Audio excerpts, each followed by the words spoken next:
To view the storyline, we have to log in with Discord. Authorize. To begin the story, we have to click Latest News. The news clip goes on about an anonymous owner of Stribor B. The discussion between the captain and officer points to a strange radio signal on an unusual frequency. They uncovered a distress signal from a ship called Hadron's Fate. The location is 255 light years from Earth. This hint means we must travel to Stribor B to get clues from the signals. We find out that it has the associated number 1022.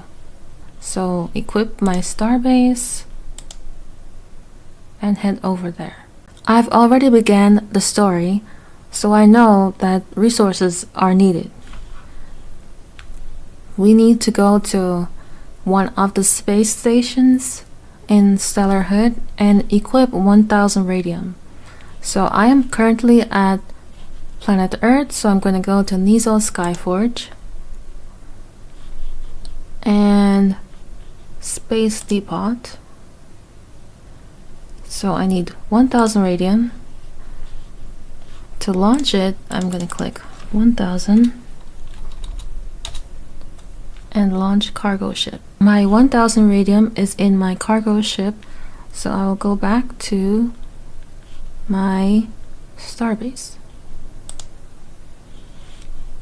The Stellar Waves app only uses stars, so instead of using the associated planet's number, I will use Stribor and find route. It will take 262 energy to get to desired location. In my starbase, I equipped 4 jump drives, and I will scroll down to deck 3 to begin traveling. In the target location, I select and it goes to the map. In the map, I enter Stribor in the search bar. Then it navigates to the location. From the drop-down menu on the right, I select the planet Stribor, associated number 1022.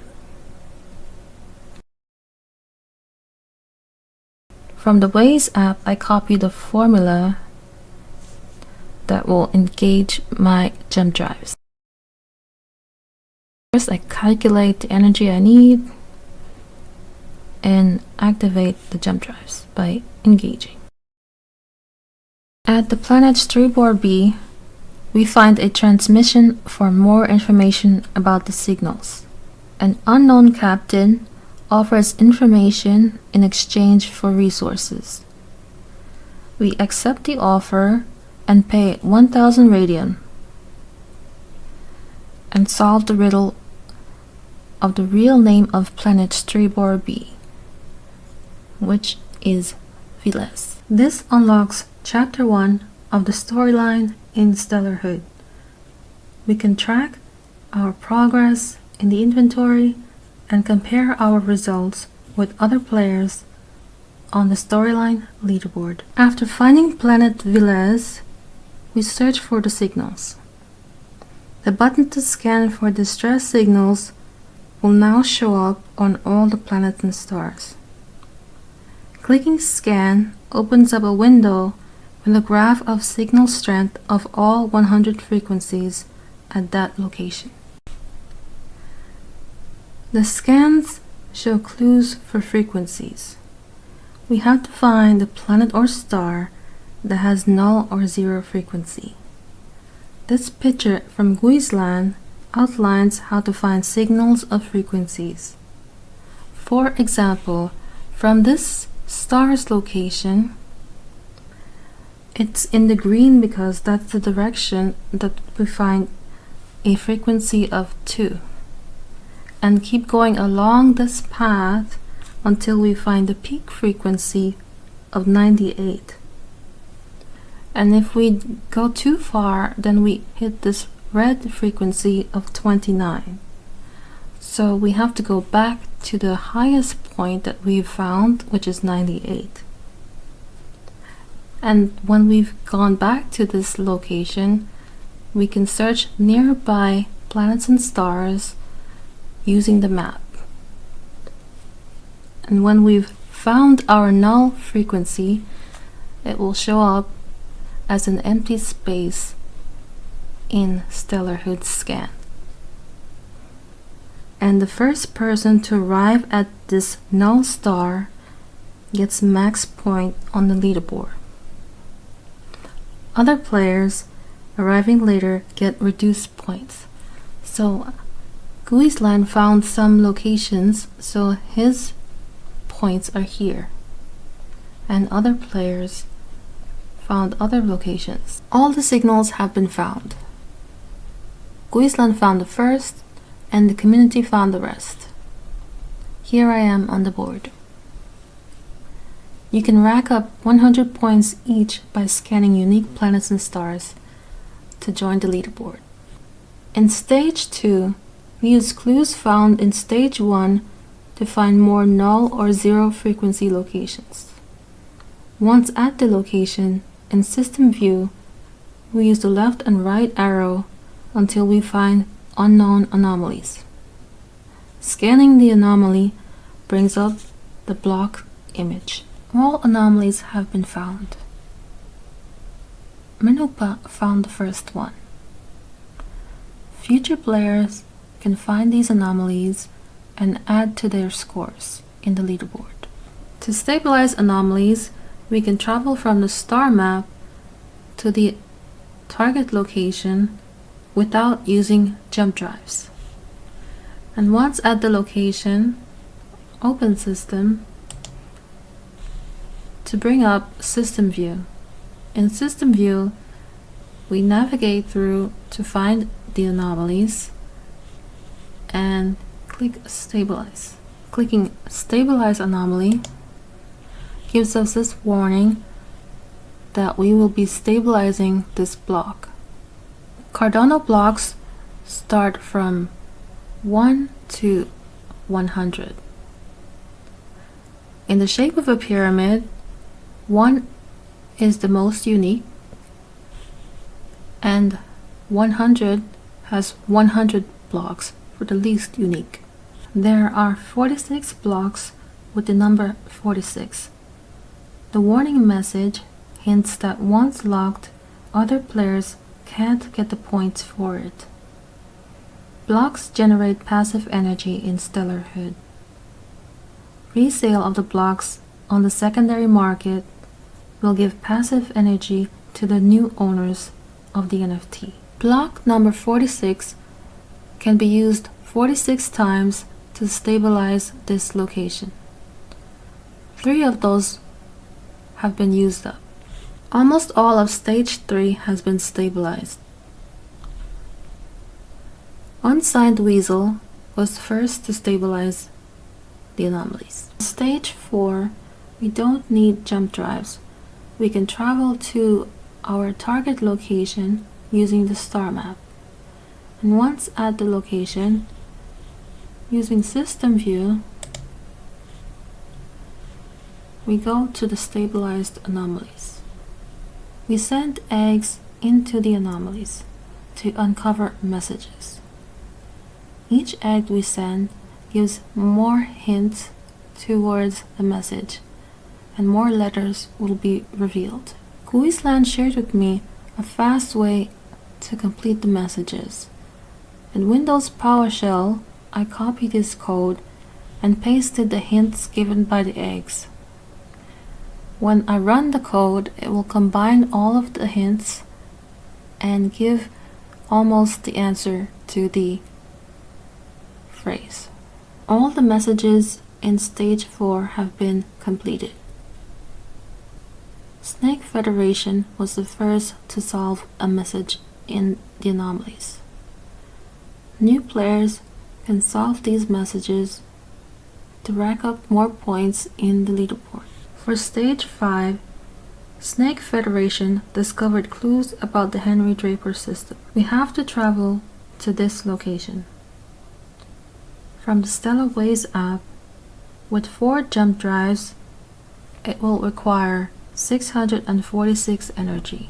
At the location, scrolling down, we find the quantum tracer. Opening it says we need 25 star bases to be at this location to activate. In the progress bar, it logs the players. Snake and myself are there. In the leaderboard, currently Snake Federation is first place and I am in fourth place. Chapter 1 is completed and now begins Chapter 2, the search for Hadron Faith. Chapter 2 begins. While Chapter 2 was designed to encourage the players to cooperate, Chapter 2 is the complete opposite. The race for Hadron Faith Enigma starts, and the winner takes all. To gain access to this layer of the game, you must log in. Log in using your Discord account. Authorize Discord to have access to Stellarhood. Click on the left tab on My Inventory and it should open up Chapter 2 of the storyline. You can skip Chapter 1 and proceed to Chapter 2 gameplay. You can review my previous video on Storyline Chapter 1, linked in the description. Next, click Expand to open up Chapter 2. Scrolling down, here is a summary of what happened before. A distress signal from the Hadron Faith, a prototype jump-drive ship which vanished over 100 years ago, was discovered in each star system at the same time. While players followed it to identify its origin, they discovered 100 anomalies distributed along the Stellarhood star systems. This led to two new game mechanics. Anomalies can be stabilized to get passive energy income by using Cardano Blocks NFTs. Players can send space eggs into an anomaly to receive a message shard of the Hadron Faith log, which disclosed the location of the quantum tracer, a device which hopefully points to the location of Hadron Faith. Now in Storyline Chapter 2. Investigations of the destruction of an SSA resource transporter in orbit of Stribor B led to the discovery of 100 anomalies in the near-solar neighborhood. While industry leaders have already begun to exploit them as an energy source, SSA scientists have developed a technique to extract radio message shards from them by sending Primordius-laden space eggs directly into the anomalies. Chapter 2 storyline rewards top 3 finishers with rare NFTs. Clicking it, you can see the rare NFT on Pool.pm. They are black holes. Runner-ups receive random NFTs. Here's a hint. You don't need to read the Hadron Faith log shards in the anomalies at the first, though you might want to later. Continue with this story only if you want to learn about game designers mad with power, follow rabbits, and hear stories with goblins. Coward. We have a new world to conquer. Curiosity got the best of you. Now you've activated the quantum tracer. Message. To the following ships, I'm Jonathan Coyle, First Officer of the Hadron Faith. The deposition of this quantum tracer entangled directly to the coordinates of our ship was not met with full understanding by the whole crew. Some of us are not agreed with the captain's decision to dispose anyone who found it by accident for the risk of it following us. A small circle of dissenters decided to add some layers of security to the quantum tracer without the captain knowing, to allow only the smartest and wisest captains to proceed. For the first part, each of us added a special riddle. Good luck, everyone. Message from Level 1 by Lee Sangin, Ship's Cook. Let's start easy. Painting by the numbers, my greatest passion. There are only 2 rules. Paths leading to prime numbers are real. Start with this character. This character is the number 22 from Chinese. Community member Eustacia gave a helpful guide on how to proceed. From the list of charted numbers, connect the paths starting from 22.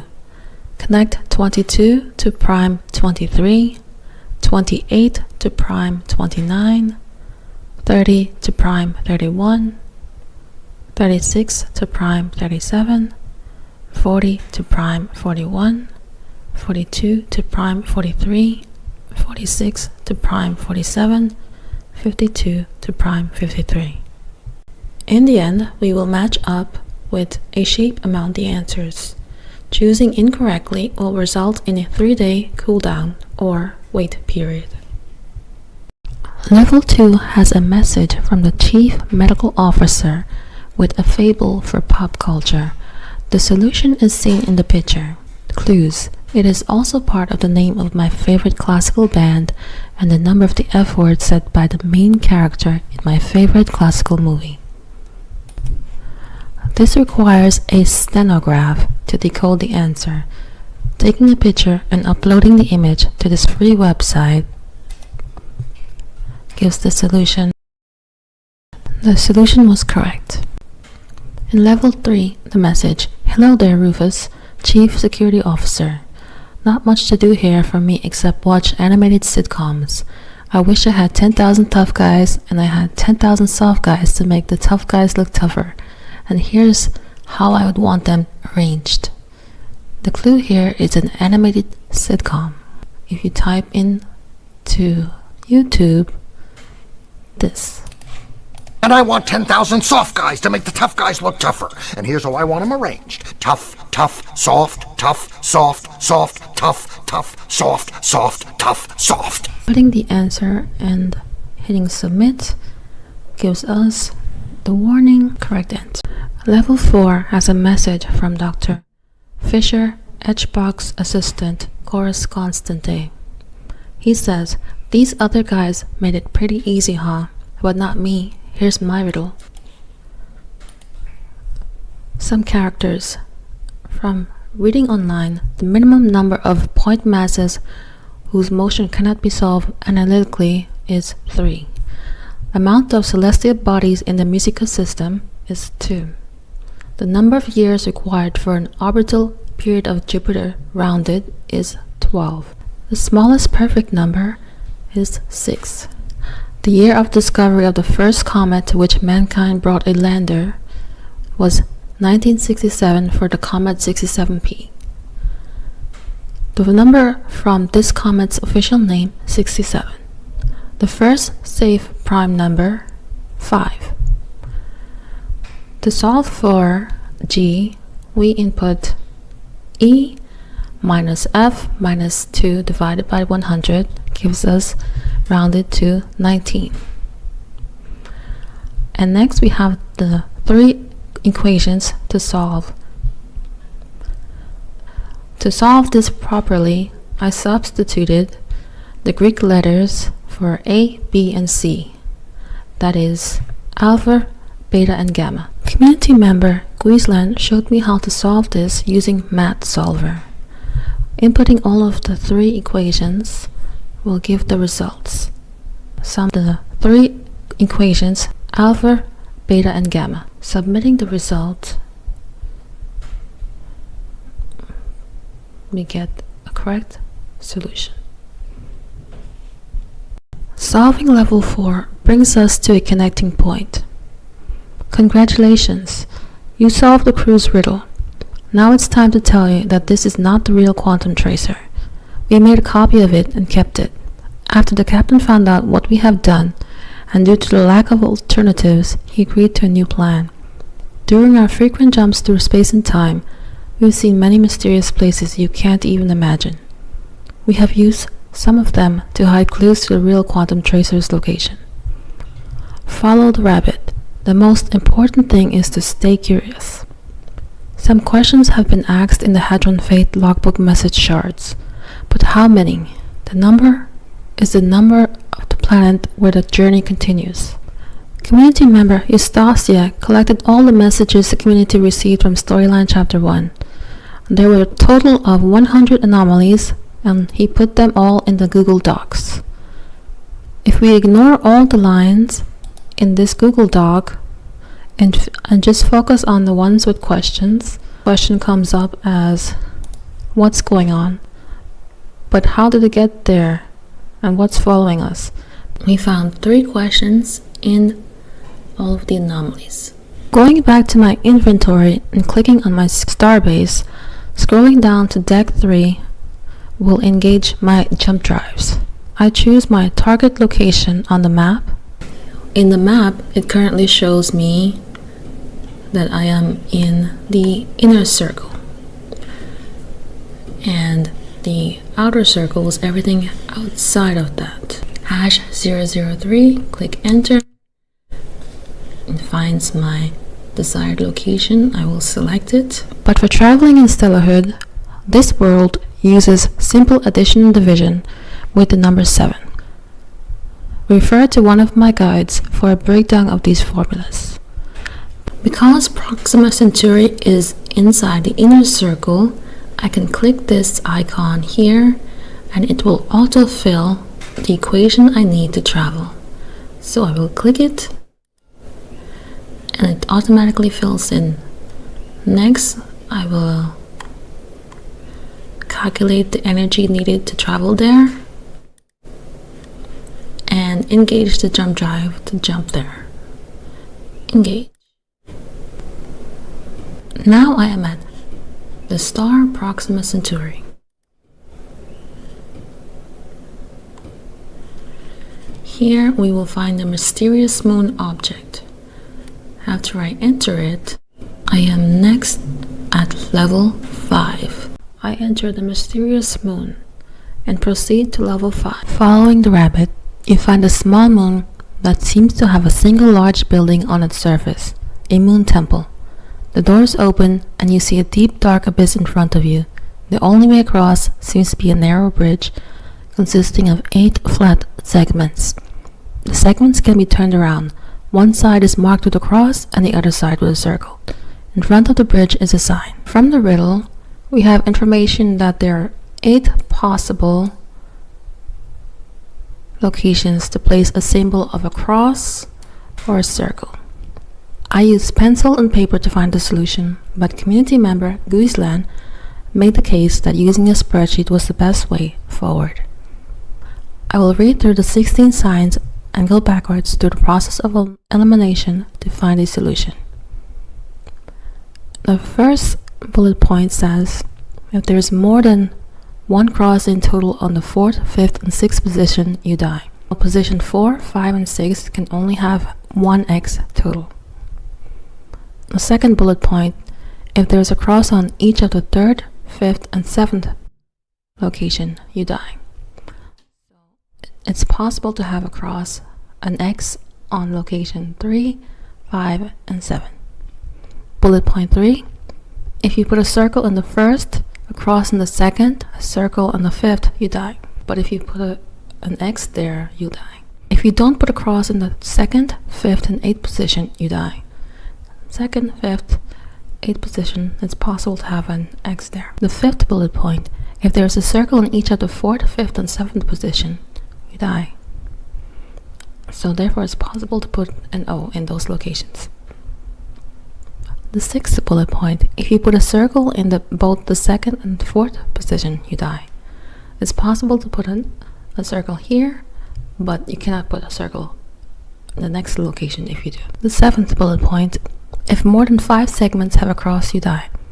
So out of the 8 total possibilities, only 5 of them can be a cross. If there's a circle in the 4th and in the 6th position, but a cross in the 7th, you die. It's possible to put an O here, here, and here, but if you put an X there, you will die. The 9th bullet point, if the 3rd and 7th segments are occupied differently, you die. So they have to be either both X's or both O's. If there's no cross in the 1st, 6th, and 8th place, you die.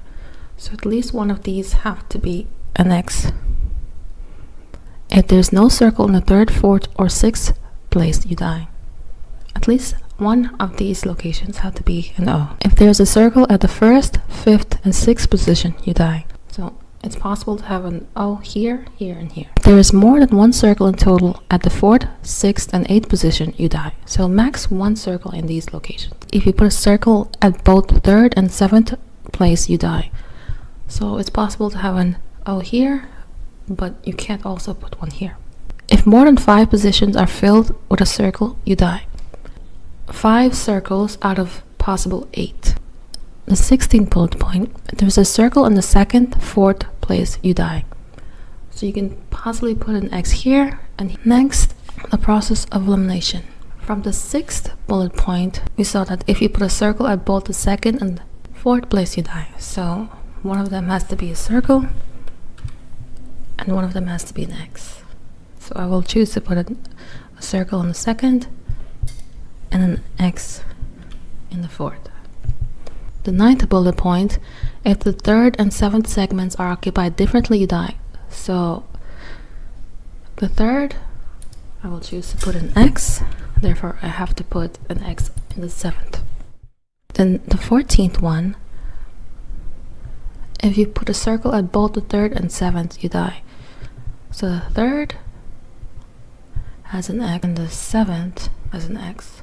I can either put one circle or no circle because 2 is too many. And the first one says if there is more than one circle in total on the 4th, 5th, and 6th position, you die. So on the 4th, 5th, and 6th. Since there is one X on the 4th, I will continue with an O on the 5th and the 6th. Number 13th bullet point is if there is more than one circle in total at the 4th, 6th, and 8th position, you die. Since there's one on the 6th, I will put one more on the 8th. And the last elimination, number 12. If there's a circle at the 1st, 5th, and 6th position, you die. Since I already have a circle on the 5th and 6th, then I have to put an X here so that this can work.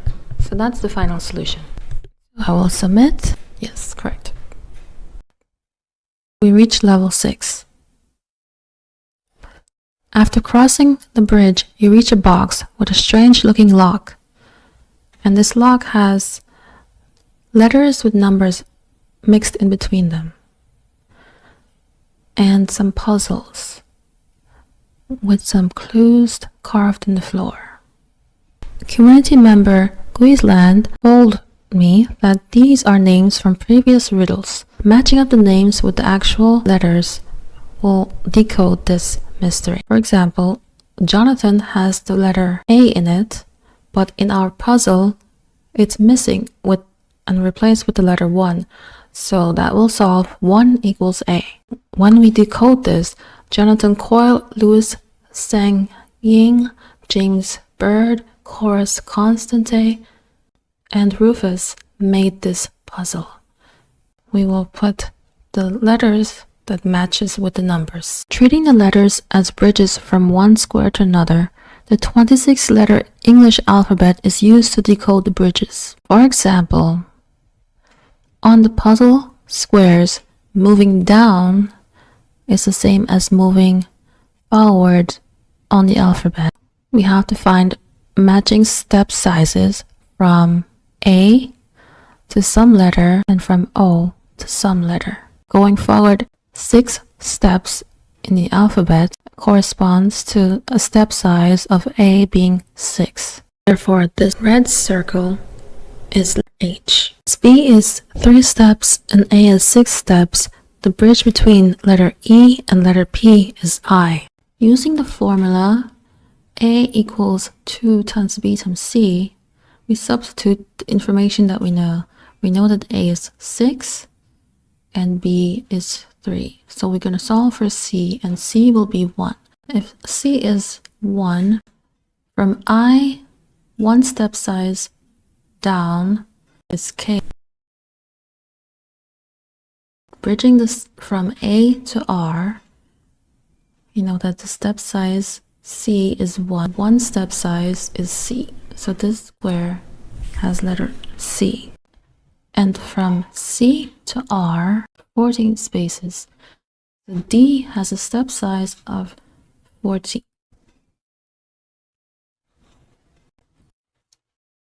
And the next equation, D minus B plus C minus E equals 0. So we substitute the values we know. D is 14, B is 3, C is 1. Solving for E, we get 12. Bridge from letters Z to letter H, we have to find the step size between H and this unknown square. So that square will have to be equal to E, with the step size 12. We can't go forwards or backwards into an empty space, so I've placed the alphabet here 3 times so that it can accommodate the step sizes we have found. From Z, we have to go forward 20 steps. We will end up at U.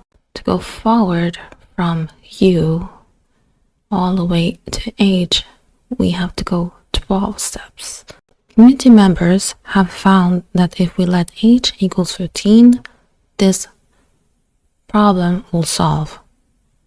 Therefore, if we have G minus 6 equals 15 minus 20, we get G equals 1. From C, 1 step, we get to E, so this square will be E.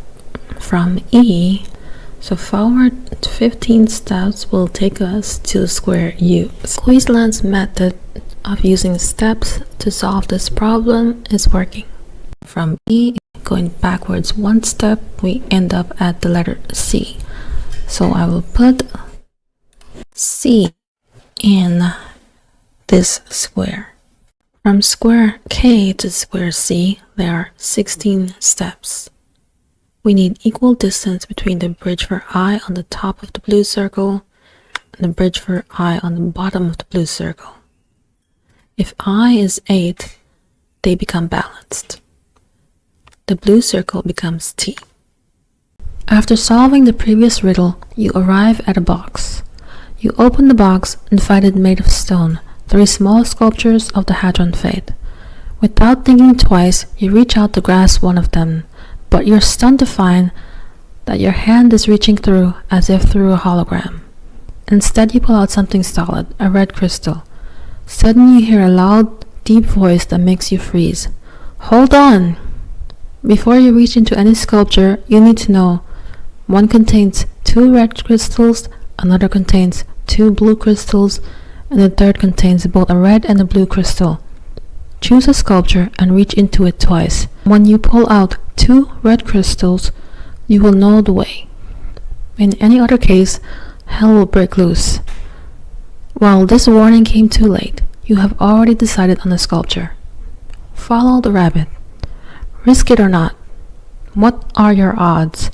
The percent probability is the number of the planet where the journey continues. 2 of the 3 sculptures has red, so the percentage is 66.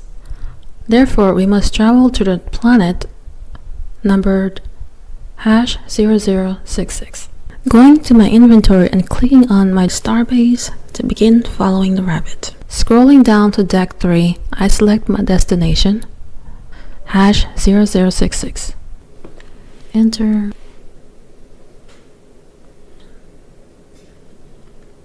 I am in the inner circle. I'll select destination. Currently, this autofill equation works within the inner circle, so I can click it and calculate energy usage and engage. Now I'm at Gliese 667c system. Hidden in planet 66 is this object, Black Sphere Land. After arriving at Gliese 667, we spot an object, a black sphere, land. Clicking it, we enter into level 7. The surface is absolutely dark. You can't see anything in this darkness. You wait until sunrise, but to your astonishment, the surface still remains pitch black. You decide to examine the surroundings carefully, and after a while, you find a river that is black as everything else in this mysterious place. As you approach the river, you notice 2 empty boats on the opposite shores. Suddenly, as if by magic, the boats begin to move simultaneously at different but constant speeds. They meet 400 feet from your shore. After reaching the opposite shore, they turn around and return to their starting points. This time they meet 200 feet from the opposite shore. You step out onto the boat on your side, but nothing happens. You notice an ancient control mechanism. It seems that you have to enter the width of the river to continue. Community member Fantasio gave me an outline of how he approached this problem. First, he divided the river into the first point, boats met at 400 feet from the shore. And the second point, they met 200 feet from the opposite shore, which equals 1/2 A. The unknowns are the distance between point A and B, as well as the velocities of both boats.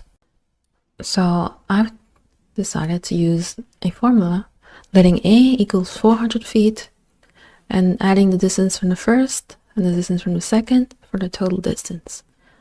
So first distance is 400 feet plus A plus 1/2 A is the total distance. So 400 feet plus 400 plus 200 feet is 1,000 feet. So using that, we will enter into the solution. And submitting should give us the correct answer. Level 8. The boat takes you to the opposite shore, where you will find a small tunnel carved into the rocky bedrock. You enter a large hall in which you can just barely make out 2 giant statues.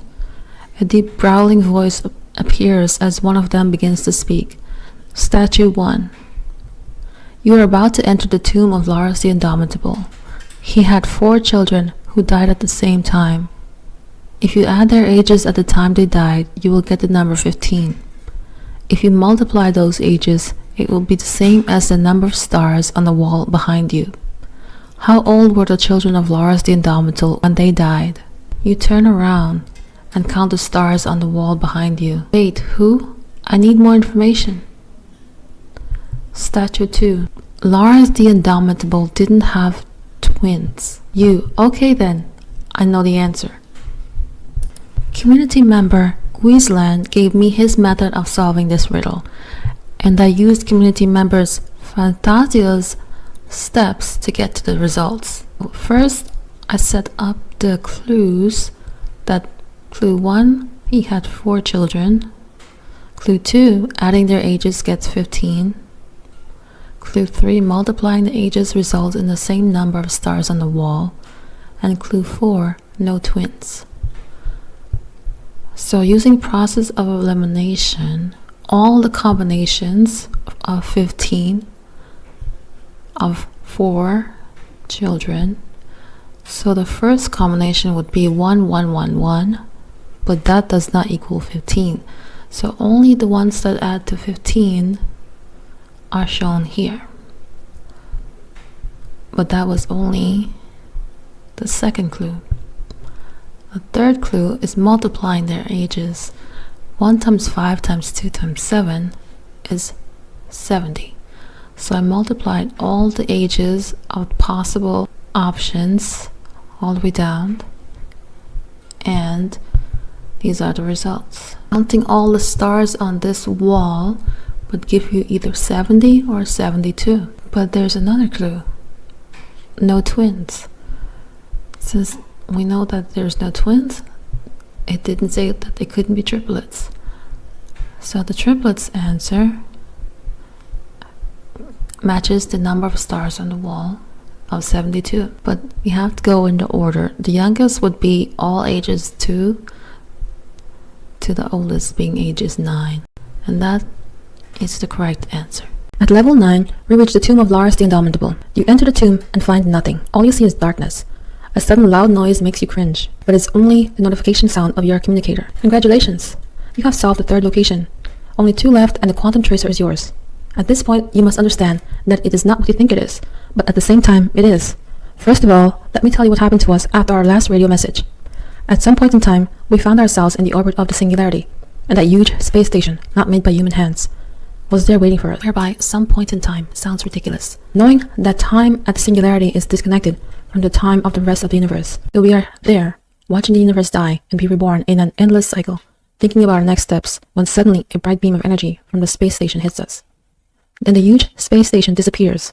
We realize that we have been instantly transported to another space station in the orbit of a smaller black star, this time outside its Schwarzschild radius. This space station seems to be a relay of some kind of interstellar transport system that we do not understand yet. We found out that our ship systems were dead, and so will we be soon. To gather more information, we sent out a probe, and this is what it got: a picture of our last home. Not the worst window view to spend our remaining time, I guess. Follow the rabbit. Suddenly, the whole room lights up and is now unbearably bright. You cover your eyes and try to find a way out, but it seems to be impossible. The ground begins to shake, or is it the whole dark planet? After a while, the shaking stops abruptly. What now? After your eyes have adjusted to the now completely dark room, you notice 2 doors on the wall in front of you. The left door, continue with number 4. You enter a small room as suddenly the door behind you closes. You stare at it aghast as suddenly an indescribable pain shoots through your right arm. You see a burn scar in the form of a number which corresponds to the number of star bases you own. Write it down. There's only one door on the opposite end of the room. You walk through it. Continue with number 22. You go through the door and follow a dark corridor until you come to a fork. In the passage on the left, you see campfire light flickering. The passage on the right is dark and smells rotten. Go left. Continue with 9. You follow a corridor that ends in front of a large gate with the inscription, the Hall of Destiny. You pass through the gate and see an old goblin sitting in front of a campfire. Behind him, 2 doors made of dark walnut wood. So you really want to know, huh? The goblin asked, looking down at your arms. What's that? Let me see. Astonished, you show him both arms. If you have only a scar on the right arm, the goblin silently shows to the left door. Continue with 10. Go through the left door and find yourself in another room with 2 doors. 3 goblins turn around in surprise. No sign on the left arm, eh? Good, good. One of them speaks. Before you can ask questions, he continues. For your further journey, you need gold. Lots of gold. We'll give you, well, let's say, double for your pain. He gives you a bunch of gold coins, which numbers is twice the number on your arm. The goblin gift was 2 times the amount of on the right scar, so 2 times 26 is 52 gold coins. You may proceed now, he says, nodding. But tell me, what date is today? At the time of filming, this was an even day, so continue with 19. You enter a very high circular hall, or is it a tower, whose ceiling you can't even recognize. The walls are painted full of cryptic signs. Most of them don't mean anything to you, but every now and then you recognize sections that seem familiar from some strange nightmare. Here, a gamma minus 5 equals beta. There, a 2 alpha minus beta equals 5. And also you see a minus 9 beta minus 4 alpha plus gamma equals 17. From the center of the hall, a goblin grins at you. He has scaly green skin and wears a black suit. Ah, I can tell right away that you love numbers. You look at him aghast and don't say a word. Let's make a deal. For your scars, I'll give you gold. He looks at both your arms. If you have a scar on the right arm only, what? You don't have a scar on your left arm? You can't do it like that. For the trade, I need to see both of them. He thinks for a moment. Then you get to decide for yourself. Pick any number at all. The higher you choose it, the greater your pain will be. But also the higher you will be rewarded, he adds. No matter what number you choose, remember, everything has a price. Then he laughs. Wee-hee-hee-hee. Pick any number. You notice the burn scar in the shape of your chosen number forming on your left arm. Write it down. Now follows my path of the trade, he says. Multiply the number of gold coins you have by the number of the scar on your left arm. You notice your pocket filling up. Now multiply the number of your left arm by itself and add that many coins to your bag too. Again, your pocket gets heavier. Finally, of course, you get something for your own scar, he adds with laughing. Otherwise, it wouldn't be a trade. And then more seriously again. This time, multiply the number of the scars on your right arm by itself. Add that many coins to your bag. A third time, your bag starts to fill up until it almost bursts. So we had the first goblin gift of 52 gold coins. So adding all of these gifts together, from the first gift to the second gift, we have 52 gold coins, plus 364 gold coins, plus the scar gold coin, which is 7 from the left scar, and 26 gold coins from the right scar. Grand total of 449 gold coins. Now you will have scars on both arms. These scars, so much pain. My pity is boundless. For this reason, I give you gold, because I have plenty of it. He laughs. What do we have here? He looks at both arms. Multiply the numbers of the scars on your left arm by the number of the scars on your right arm, and then double the result. Then add that many gold coins to your bag. He explains, giving you the gold coins. Ah, that's not all. He grins at you. Now multiply the number on your right arm by itself and add that many gold coins to your bag as well. he gives you another pile of coins. This is the third goblin gift. Tells us multiply the left scar by the right scar and double the result. So we have 7 on the left scar times 26 on the right scar, and that number times 2 is 364. The total gold coins in our bag is 449. From the third goblin gift, we get 364 gold coins, plus from the right scar, 26 coins. So adding that plus the previous amount from our bag, we get 839 gold coins. Just beyond the door is a room with 8 chairs set up in a semicircle, each with a goblin on it. They look at you and all start talking at the same time. You survived the green goblin, you may pass. While you're still wondering why there's talk of survival here, they add, flip a coin, writing the new number down. Heads, each of us adds a pile of gold coins equal to your current supply. Tails, your supply of coins will be multiplied by us by a factor of 9. They point to a single door behind them. Go ahead. Just shaking your head, you walk through. So I chose tails, and I will multiply all my gold coins by 9 to get 7,551. You enter dark, damp room. You see nothing but suddenly hear a familiar voice. Wee-hee-hee! You thought it was over. Think, did you meet the red goblin on your journey? Then your wealth increases immeasurably. If not, I have bad news for you. Your coin supply will be reduced. As the video fades into the dark room, you feel the weight of your gold bag change. Note the new amount of your gold coins. If you encounter the red goblin, increase the current amount by 100-fold. If not, take the square root of your current amount as the new value. Scanning the wall with your hands, you sense another door and go through it. In your bag, you have 7,551 gold coins, and the square root of that is 86.89. You enter a brightly lit hall, the end of which is a door marked exit. When you have already walked halfway through the hall, a deep voice sounds, "You are close to the gold wanderer. As a reward, I'll buy your pain back. But first tell me, did you encounter the nasty green goblin on your journey?" If you met the green goblin, then I'm sorry I can't help it. Magic always has its price. The earth shakes and the number of gold pieces in your pocket shrink considerably. First, remove 3 times the value of the number on your left arm from your coin supply, then divide the remainder by the number on your right arm. The voice fades away. You look at your few remaining gold coins and go to the exit door. So for the calculations, we need to know our total gold coins minus 3 times the left scar divided by the right scar. So we have 87 gold coins minus 3 times the 7th left scar, so that's 21, divided by the right scar, which is 26, and that totals up to 2.5 or 3 gold coins. Continuing to number 24, as you approach the door, you notice an ancient lock that requires you to put your entire gold coin bag into it. How many gold coins are left in your bag? After solving Lars the Indomitable riddle, we become lost. This is not the mysterious black spear. This is not even Gliese 667 anymore. It seems that instead of the pitch black spear surface, you stand on a snow-white asteroid surface.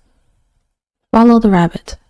You make a quick scan with your handheld, which shows you the star system's data. A Class G star with 6 planets. Amazing.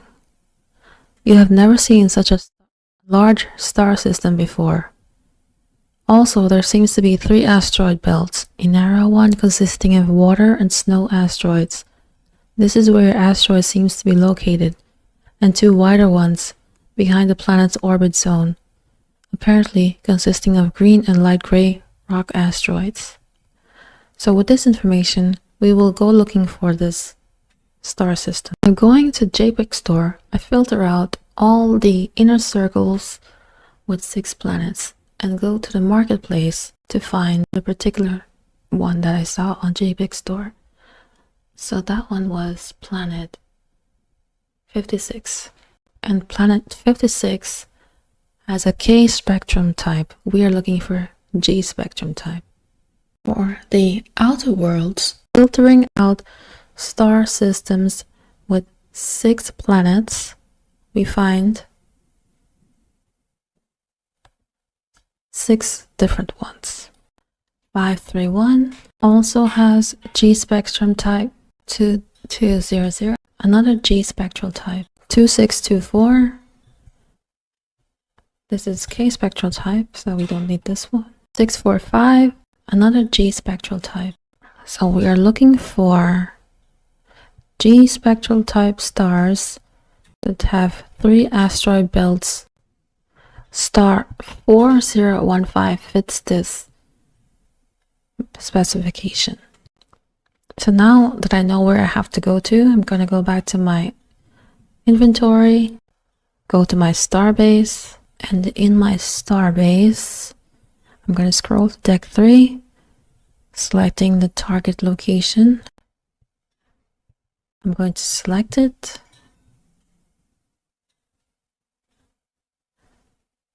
And using Eustasia's Stellar Ways app, I'm going to try to find my route.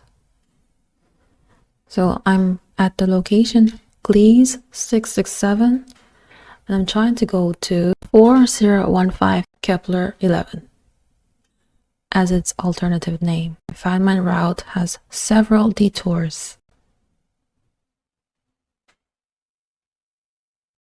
Then I arrive at the star system, approach an object, Snow White asteroid, land. You have been instantly transported over 2,000 light years without even noticing it. While you waited for your starbase to pick you up, you had plenty of time to explore the surrounding area. A few miles ahead of you, you found a strange-looking device. You have never seen such a technology before. A stone plate with an engraving in front of it shows, "Congratulations, you have found the real quantum tracer." In fact, this little device will not only show the position of your ship, the Hadron's Fate, but also transport your starbase to its location. Amazing, isn't it? Don't ask me how it works. Maybe Koras or Dr. Fisher Eschbach can explain it to you, but I simply can't. What are you waiting for? Activate the quantum tracer and join us. I'll explain everything later when we sit down to a leisurely cup of tea, or whiskey if you prefer. You instantly push the button. Activate quantum tracer. Finish. Many players attempted the storyline. Not many succeeded. First place, Eustacia. Second place, Guislan. Third place, Fantasio. The runner-up. Because Guislan has been so instrumental in helping me throughout the storyline process, I decided that he deserves at least a Wolves of Rome NFT. In Wolves of Rome, he can collect, conquer, own using his NFTs. In the staking platform, connecting the wallet, you can claim your Glorium, buy card packs. In the shop, I'm going to buy one pack, open the pack. These cards can be used in the beta game coming March 27th. There is cumulative scoring for the storyline in Stellarhood. Current leader, Guislan. Second place, Snake Federation. Third place, Belfast Incorporated. The prizes obtained in the storyline: Stasia, Guislan, and Fantasio each won a quantum tracer. To complete the storyline, I will attempt to use one of the quantum tracers won. I will travel from Earth to the Red Spider system. In this system, I can see a quantum tracer called Ziha Fletchaton. When I enter the system, I will click Activate Tracer, and I can begin using it. When the quantum tracer activates, you see a bright flash for a short moment. After you can see something again, you realize that your entire starbase has been transferred to this black hole. But where is the Hadron Fate? You followed the distress signal to the end, but there's nothing to see. No wreckage, no crew, no messages. End of chapter 2.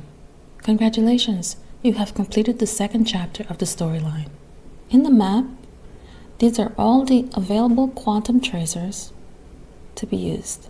My future guides will explore these tracers.